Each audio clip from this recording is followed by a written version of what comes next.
All right, so get this right. We're going to dive into a time when Spain was basically like showing off its power all over the globe. It's late 1500s. They've just conquered massive parts of the Americas, and they're feeling, well, pretty unstoppable. Right. And guess what? They set their sights on conquering China. Wow. You heard right. Yeah. China. We're talking about a plan so bold it almost sounds like something out of a movie. Yeah. It's incredible. So how did this like wild idea even come about, and just how close did they actually get to, actually pulling it off? Yeah. Well, we've got a couple sources to guide us on this deep dive. We've got the Wikipedia article on Empresa de China, which by the way just means China venture, Okay. and a paper called Conquistadors or Merchants, which really digs into the motives behind this whole thing. Yeah, so what's fascinating is that at this time, Spain had built up this massive empire, right? Yeah. Stretching across different continents. They had territories in Europe, of course, but also, the Americas, and even parts of Africa. And they were hungry for more. Right, like insatiable appetite. Exactly. But here's the thing. Their knowledge of China back then was like really limited. Mm-hmm. They were relying on like rumors and stories from traders and travelers who had like only seen bits and pieces of the country. So they were working with a pretty incomplete picture, which is, I think, kind of important to keep in mind. Oh, absolutely. Yeah. Yeah. Their information was often exaggerated, especially when it came to, China's military strength. Yeah. And plus, many of the reports came from specific areas of China that were experiencing unrest. So they kind of assumed that this instability was, widespread. This miscalculation would come back to haunt them later on. Oh, big time. They were basically picturing China as this like super rich, Yeah. but totally defenseless land, just like ripe for the taking. Right. It's almost like they were trying to repeat what they did in the Americas without realizing that China was a completely different ballgame. Precisely. It's like they were using the same playbook, for conquering smaller, less centralized empires. Right. And completely missing the fact that China was this like vast unified empire with this long history of military power. Okay, so where do the Jesuits fit into all of this? Yeah. Those Catholic missionaries already in China, right? I mean, they were supposed to be spreading the word of God, but they seemed pretty gung-ho about this whole conquest thing. Well, the Jesuits at this time were a very influential group, They weren't just focused on religion. They were involved in politics, education, even exploration. Ah. And within the Jesuit order, there were debates about whether using force to convert people was, morally justifiable. It Yeah. wasn't a simple, like, black and white issue. So some were like, let's bring in the troops, and others were like, hold on, maybe violence isn't the best approach here. Exactly. But one prominent figure, a Jesuit named Alonso Sanchez, was absolutely convinced that military intervention was necessary to convert China to Christianity. Oh. He believed that a small European force could spark a massive uprising against the Chinese emperor and lead to a swift victory. And this is where things start to get really interesting. In 1586, the Spanish authorities in the Philippines actually drew up a detailed plan for the invasion. They were calling it the Empresa de China. This plan was a fascinating blend of religious fervor, imperial ambition, and perhaps even like a bit of an identity crisis brewing within the Spanish community in the Philippines. Okay, let's break down this plan. Yeah. What were they thinking? How many troops are we talking? What was the strategy? Well, they called for a force of 20,000 men. Wow! That's a pretty significant number, right? And it wasn't just Spanish soldiers. They were planning to recruit Portuguese soldiers, Japanese mercenaries, and even Indian slaves from their colony in Goa. Wow, so they were like bringing everyone together? They were basically throwing everything they had at it. Whoa, they really thought they could take on China with a ragtag army like that. Well, their plan hinged on this idea that local uprisings would weaken China from within, making it easier to conquer. But as we discussed earlier, they had drastically underestimated China's military capabilities. Right. They were relying on, outdated and incomplete information, Right. which is a classic mistake in military history. Right. It's like they were stuck in this mindset of conquering smaller, less organized societies and didn't quite grasp the scale and complexity of the Chinese empire. But wait, it gets even weirder. Oh. They also had this vision for what they'd do after they conquered China. Yes, the plan outlined a vision for a mixed race Christianized Chinese society ruled by Spain. Oh, wow. It's a reflection of the prevailing social ideals of the time. This belief that conquest and intermarriage could reshape entire civilizations according to European standards. It's also a bit unsettling, wouldn't you say? Yeah, kind of creepy, actually. Like they were going to like completely erase an ancient and sophisticated culture and impose their own beliefs and way of life. Not cool, Spain. It certainly raises questions about, the ethical implications of colonialism and the arrogance of assuming that one culture is superior to another. Okay, so not everyone was on board with this invasion plan. No, not at all. There was significant pushback from within the church itself. Other Jesuit missionaries, along with members of Dominican and Franciscan orders, argued strongly against using military force. Oh, They believed that peaceful conversion was the only ethical and effective way to spread Christianity. so there was a lot of internal conflict brewing, even within the church. That's interesting. It wasn't just a united front for conquering China. Not at all. And one of the most vocal critics was Bishop Domingo Salazar. Okay. He was initially supportive of the plan, but became increasingly disturbed by the potential for violence and exploitation, especially after witnessing the brutality of Spanish colonialism in the Americas firsthand. He argued that peaceful conversion was the only morally acceptable path. That's a pretty powerful stance to take, especially at a time when, many people believed in the might makes right philosophy. It was indeed. Salazar's opposition reflects a growing awareness of the ethical complexities of colonialism and the need for a more nuanced approach to cultural interaction. Right.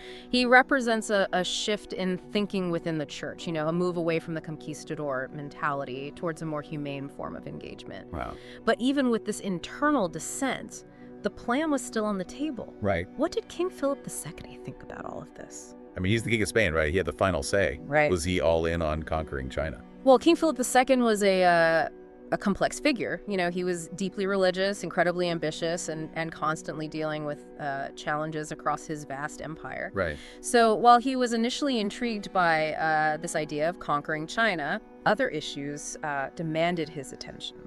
So what kind of issues are we talking about? Well, one major problem was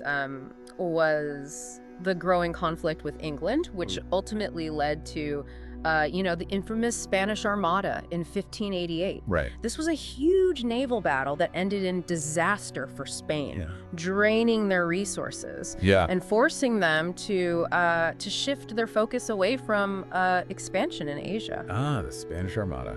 A major turning point in history. It's amazing how one event can have such a ripple effect even on the other side of the world. Absolutely. And this defeat, coupled with the mounting opposition to the China plan from within the church and just the logistical challenges of launching such a massive operation, meant that the Empresa de China was effectively shelved. Shelved, huh? So not officially canceled, but definitely put on the back burner. Exactly. But It's interesting, though, because Philip II never formally rejected the plan. In fact, he even authorized the creation of a special council called the Junta para la Empresa de China in 1588. Wait, so he created a whole council dedicated to planning the conquest of China after the Armada debacle. That seems a bit contradictory. It does, doesn't it? It suggests that while practical realities forced him to postpone the plan, Right. the ambition to conquer China still lingered in the minds of the Spanish leadership. So this junta, what happened to them? Did they just sit around twiddling their thumbs, waiting for the king to give them the green light? Well, they did try to, strategize and gather information, but ultimately they faced the same obstacles that had plagued the plan from the beginning. Lack of resources, internal divisions, and a growing realization that China was a much tougher nut to crack than they had initially anticipated.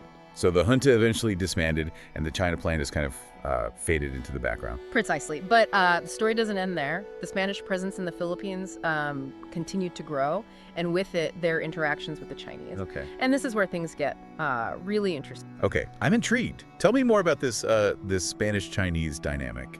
Well, remember how we talked about those early Spanish reports on China being full of, contradictions?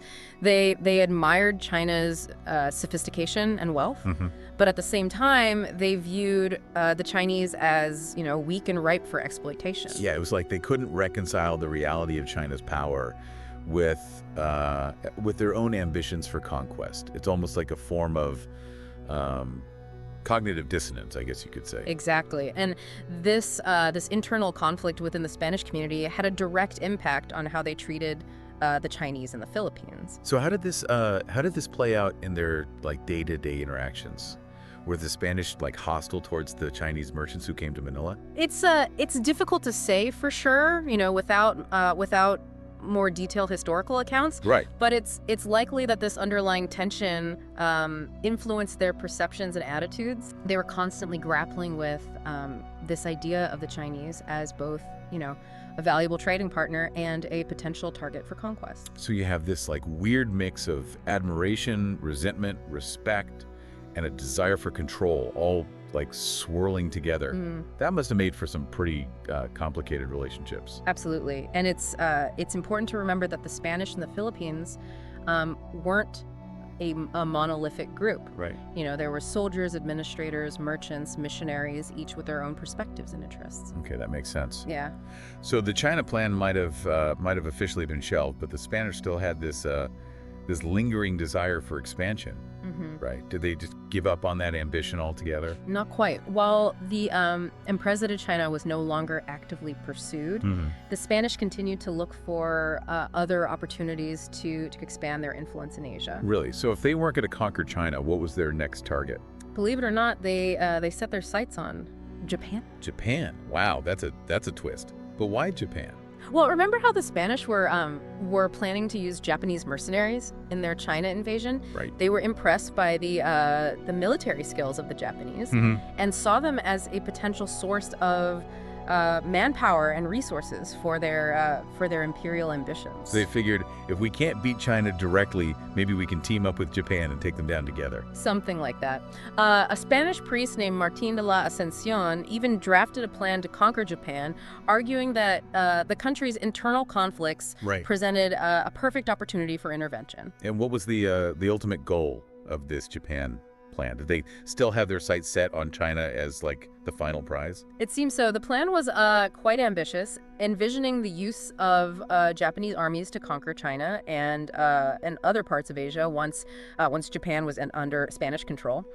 It was a bold, even audacious strategy that mirrored their earlier ambitions for China. So basically, they were just shifting their focus from one powerful Asian empire to another. Yeah. But did this plan actually get off the ground? Not really. It faced similar challenges to the China plan, logistical issues, internal conflicts, and a lack of resources. What? Plus, relations between Spain and Japan were deteriorating due to a number of diplomatic incidents. So both the China and Japan plans ultimately fizzled out. Yes, but their significance lies in what they reveal about Spanish ambitions, miscalculations, and the changing dynamics of global power in the late 16th century. Right. It's not just about what happened, but what it tells us about the mindset of the Spanish at this crucial point in history. We see their ambition, their willingness to take risks, but also their tendency to underestimate their rivals and overestimate their own capabilities. Exactly. It's a valuable lesson in how even the most powerful empires can stumble when they fail to adapt to a changing world. But before we get too caught up in the the what ifs of history, there's one more crucial question we need to address. Okay, what's that? What were the long-term consequences of these failed plans? How did they shape the relationship between Spain and China going forward? That's a great question. After all, they didn't just pack up and leave Asia, right? Right. They were still a major presence in the Philippines, and their trade with China continued. So how did this early period of attempted conquest influence their long-term interactions? That's where we'll explore in the final part of our deep dive. Sounds good. Can't wait to unpack that part of the story. Welcome back. So we've been exploring this wild plan, right? Spain trying to conquer China back in the 1500s. Yeah. They're on a roll after conquering parts of the Americas and figured, hey, why not add China to the list? Right? Yeah. But as we've seen, things didn't exactly pan out. Yeah, they faced pushback from within their own ranks, Got sidetracked by the whole Spanish Armada thing. Right. and ultimately had to admit that China was a much tougher opponent than they had anticipated. But even though their grand plans of conquest fizzled out, the Spanish weren't about to just, pack up and leave Asia altogether. Right. They were still, a major player in the Philippines. Mm-hmm. And that meant continuing to deal with China, especially when it came to trade. Exactly. So the big question is, how did this failed attempt at conquest shape their long-term relationship with China? Did it create like a foundation of mistrust or animosity? Or did they maybe learn some valuable lessons from their miscalculations and adopt a more, shall we say, diplomatic approach? Well, for starters, it's important to remember that Spain remained, firmly rooted in the Philippines, and their trade with China continued to flourish. Right. In fact, it became a major source of wealth for the Spanish colony. So they kind of pivoted from conquering control to trade and profit. You could say that. The failure of their military ambitions forced them to adapt to a different reality. Instead of imposing their will through, force, they had to engage with China on a more equal footing, at least when it came to commerce. That's a pretty significant shift in strategy. Yeah. Do you think it changed their perception of China? I mean, do they still view the Chinese as like inferior or weak after realizing they couldn't just waltz in and take over? It's hard to say for certain, but it's likely that their failed attempts at conquest forced them to reevaluate their assumptions about China. They had to acknowledge that China was a sophisticated and powerful civilization, not just another target ripe for exploitation. So you're saying they might have developed like a grudging respect for China's resilience, even if they were initially disappointed that their plans didn't work out. Exactly. And this the shift in perspective probably contributed to a more pragmatic approach to their interactions with China. Okay, so what happened to that special council, the junta, that King Philip II had set up to plan the conquest? Did they just disband and go home after the plan was shelved? That's right. With the failure of the Armada and the growing realization that conquering China was a pipe dream, the junta eventually lost its purpose. Right. The resources and attention that were initially directed towards planning the invasion were redirected to other more pressing issues. But I'm curious, did the idea of conquering China ever completely disappear from Spanish thinking? Right. Or did it remain like a lingering ambition? Maybe something they hope to revisit someday when they were in a stronger position. It's hard to know for sure what was going on in the minds of Spanish strategists. But what we can say is that there's no evidence of any serious attempts to revive the plan after the initial setbacks. The focus shifted towards consolidating their existing holdings in the Philippines and making the most of their trade relationship with China. So the dream died. Yeah. But the relationship continued, albeit on a different footing than they had originally envisioned. Precisely. And it's fascinating to consider how this early period of attempted conquest might have shaped the long-term dynamics between Spain and China. Right. Did it create a lasting sense of suspicion, or resentment on either side, or did they manage to build a relatively stable and mutually beneficial relationship despite that initial period of conflict? That's a great question, and one that historians are still debating, right? Right. But it's clear that this episode in history, while ultimately a failure for Spain in terms of achieving their original goal, had a lasting impact on their interactions with China. And it raises an even bigger question. Yes. What if those plans had actually succeeded? What would the world look like today if Spain had managed to conquer China back in the 16th century? Whoa, now that's a mind-blowing thought. I Yes. mean, we're talking about a completely different course of history. Right. Imagine the impact on culture, religion, technology, global power dynamics. Yeah. It's hard to even fathom. It's one of those tantalizing what-if scenarios that historians love to ponder. Right. But it ultimately highlights the unpredictable nature of history and the fact that even the most ambitious plans can be derailed by unforeseen events. Well said. Yeah. So as we wrap up our deep dive into this audacious and, let's face it, slightly crazy plan by Spain to conquer China, What are the key takeaways here? What should our listeners be thinking about as they go about their day? I think the biggest takeaway is the importance of understanding history from multiple perspectives. Right. The Spanish saw an opportunity to expand their empire, spread their religion, and acquire wealth, but their understanding of China was flawed from the start. Yeah. They were operating on incomplete information and a sense of cultural superiority that ultimately led to their downfall.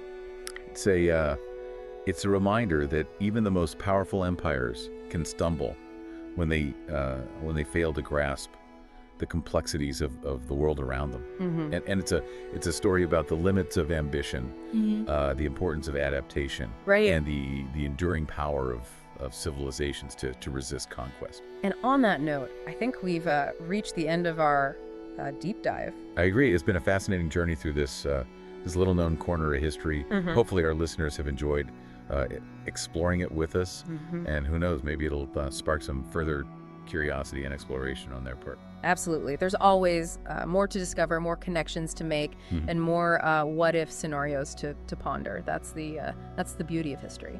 Well said. And until next time, happy diving.